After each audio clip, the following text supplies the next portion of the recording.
Hi, this is Professor Jarvis with PE572, lecture number 2.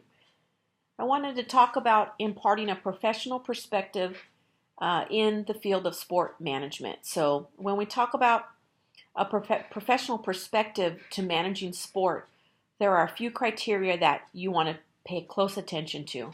Professionalism is the overarching theme, and really understanding the basic knowledge of sport management, professional skills, obviously information literacy, knowing what you're talking about is really critical to being taken seriously. And when we talk about professional practices, making sure your learning experiences are relevant as well. And professional preparation, making sure that you're continuing your degree, your education. When you're in the workforce and you're applying for different positions and jobs, people with their master's degrees and beyond will actually get a heads up with compared to others because education does play a role along with experience.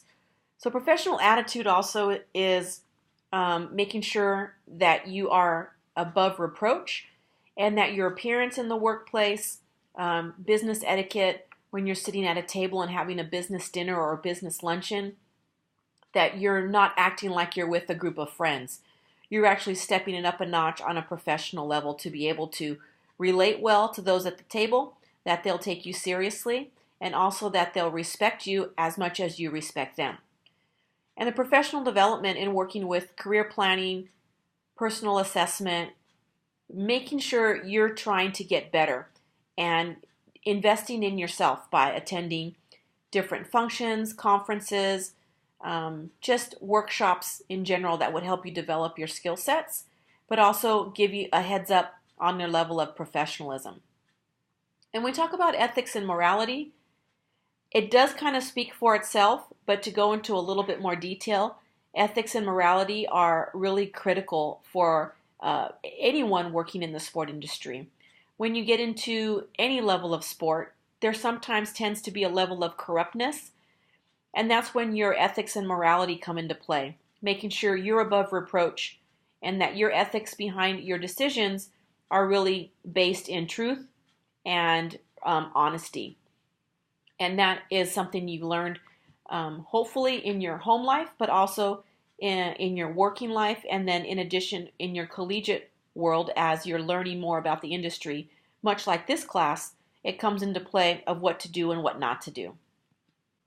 In the history of sport management, in your book you'll read a lot of different pieces regarding how sport management came about. And you often read about club structure and not necessarily in the United States. And here we talk about England as being the birthplace of modern sport and sport management when it comes to clubs. Management of thoroughbred and horse racing goes way back when. And that's where we'll discuss and talk about the structure of clubs. And league structure, you'll see Hulbert was a pioneer in sport management, and he began to develop leagues in the 1800s. And when we talk about the early beginnings of American baseball, you'll see that goes way back into the 1800s, and that becomes our first basis of league structure. And then tournament structure stems from the 1930s. As the leagues were developed, they decided to do something a little bit more with sport, and tournament structure was developed, and golf tournaments is where you would see the beginnings of that.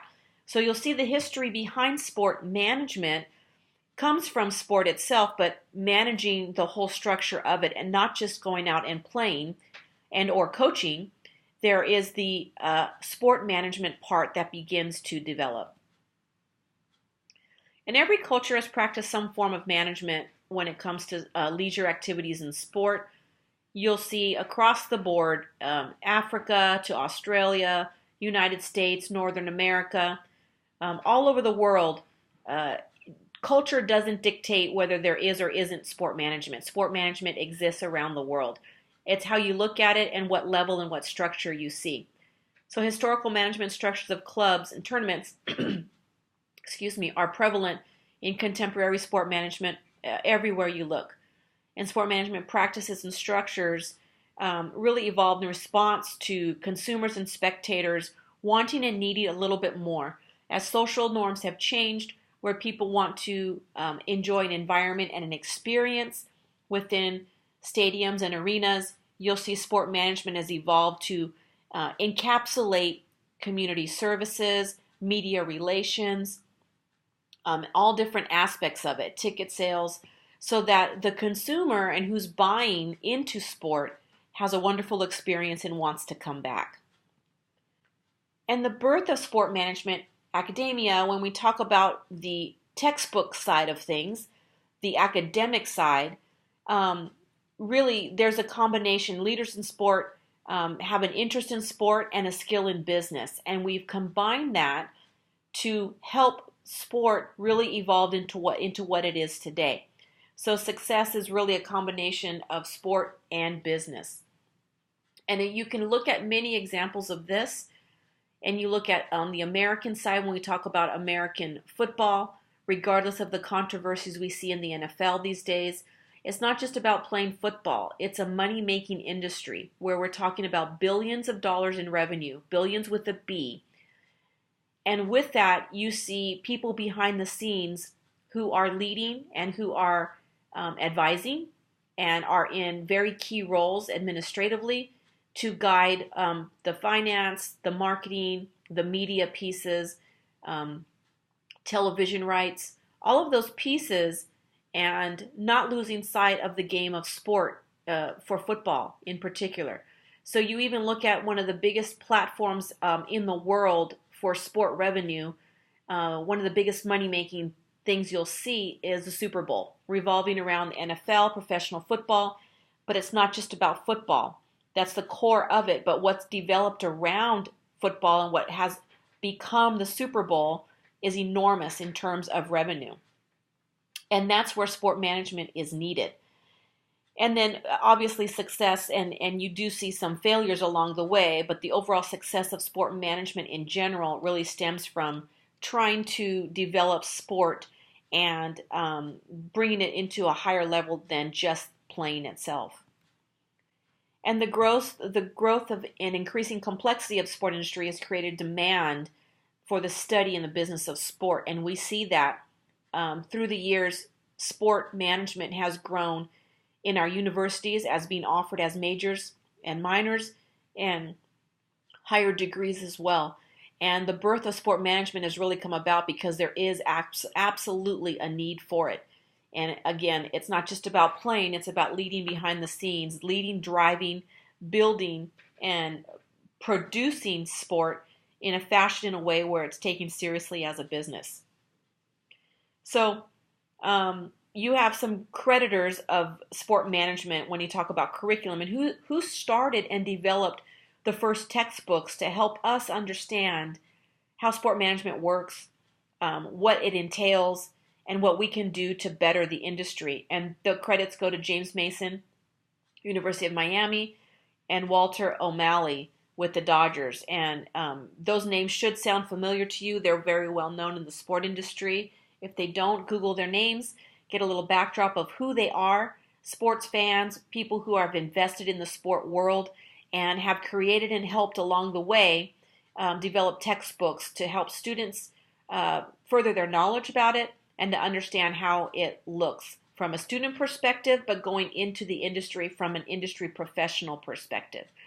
And there's a lot of other names on this list that I could add easily. Colleagues of mine who have written books about their experiences and how to better influence the sport industry by knowing more. And the systematic study of sport management really began in 1960. So it really was not that long ago when sport management became something you could invest in and study in university level. So the first master's program was Ohio University in 1966. First undergraduates were Florida and St. Thomas University in Florida and St. John's University. And really over 300 sport management programs exist today. And I'm really looking at really undergrad programs. The next slide I'm going to show you details a little bit more about specifics of that. And then one of the most prestigious organizations revolving around sport management is NASM, NASSM, the North American Society for Sport Management. It's very well known. It's very prestigious among sport managers, folks who are invested at the professional level, Olympic level, collegiate level, community sport level, merchandising, you name it. This is the organization where folks attend and join in. Amongst others, there's a lot of other smaller ones that are out there. This one is one that is really looked upon as a heavy hitter in the sport industry, and it's something that a lot of folks pay attention to. And lastly, as I mentioned, sport management programs that are in the United States compared to other countries, and we're talking about university level programs where sport management is offered as a major, for people to be able to invest their time and energy to get a degree in sport management. You'll take a look starting with Africa, Asia, Australia, Canada is up there, and Europe, India, New Zealand, and then we have the United States. A majority of sport management programs in the United States start in the Midwest region, going over to the East Coast. On the West Coast, you don't see too many, but they are popping up. They are starting to blossom out onto the West Coast. And United States, with 377 bachelor's degrees, 206 master's degrees offered, and then 30 doctoral programs, is really the emphasis of where sport management programs occur. And there are a lot of students who come to the United States from other countries, other continents, to learn about sport management, and they come specifically for sport management degrees. And I have had the privilege to teach several of these students who come from other areas to be able to learn, get a degree, and then take it back to their country and to be able to help develop the concept of sport and to help build and grow sport management in their region.